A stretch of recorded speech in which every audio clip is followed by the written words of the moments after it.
Jephthah greatly desired to perpetuate his family. He was raised in a deeply troubled family and desired better for his one daughter. And I love this verse. Turn with me to Genesis chapter 50, verse 23.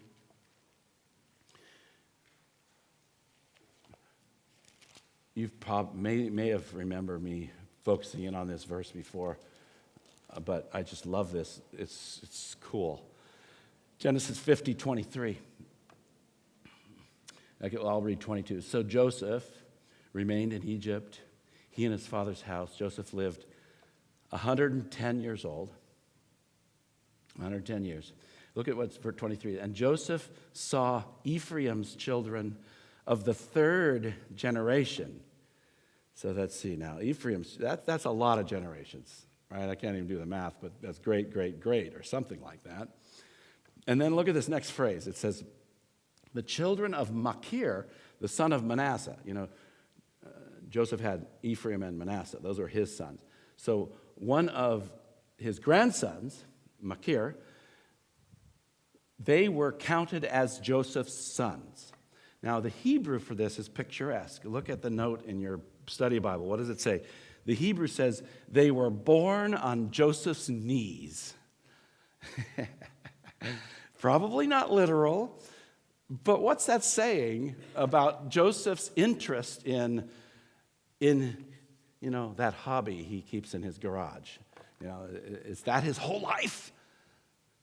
Like, I don't have time for my kids, let alone my grandkids, my great-grandkids. Forget it. I got this hobby. I got to catch fish. I got to shoot elk. That's my whole thing.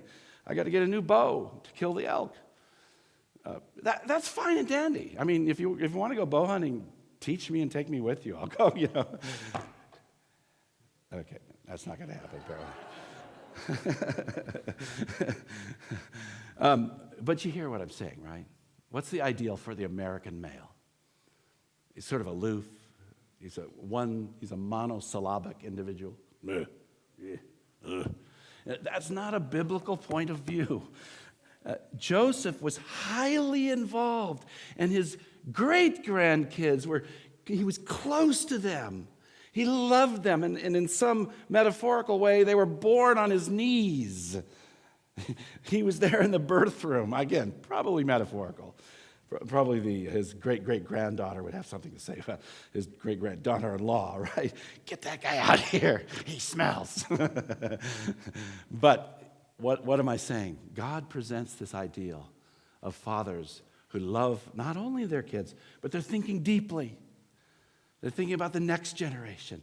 How are we going to affect them? How are we going to ensure that the gospel is preached 100 years from now?